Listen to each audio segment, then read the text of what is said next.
Зијадин Села, лидер на Алијанса за албанците, кој е дел од опозицијскиот Европски фронт предводено од ДУИ, не открива дали ќе се повлече од коалицијата, доколку Алијанса за албанците е предводена од Арбен Таравари и се приклучи. Села вели дека не може да се меша кој со кого ќе се среќава и разговара, како што се среќаваат Али Ахмети и Арбен Таравари, но оти може да каже дали некој треба да биде дел од фронтот.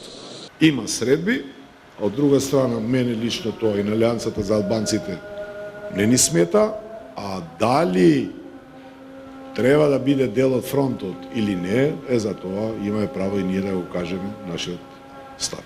Ќе имаме став од кога ќе има предлог дека некој сака да се приклучи кон Европскиот фронт. Според Села, нејасен е ставот на Таравари и неговото постапување. Овие само си играт, тактизират за да придобијат што повеќе од пазарот.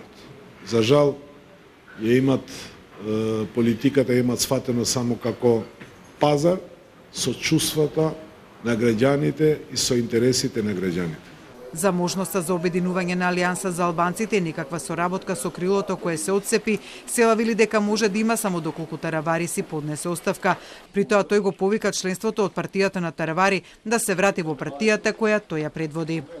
Кој е ставот денеска на господинот Таравари?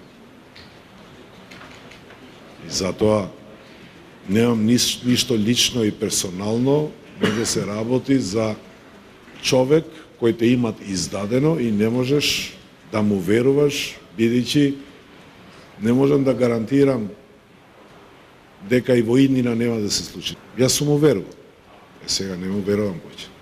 Села кој денеска со својата партија одбележа 8 годишнината од 27 април, за кој рече дека бил ден на катализатор на многу промени во општеството, пред се на почеток на размислување преку логика на компромиса, не со блокирање.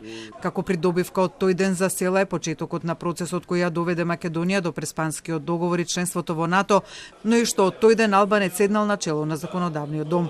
Сепак според него се уште има и предизвици кои треба да бидат решени, како што е употребата на албанскиот јазик како службен јазик и неговата рамноправност во уставот со македонскиот и носење на одлуки во уставниот суд по принципот на Бадентер.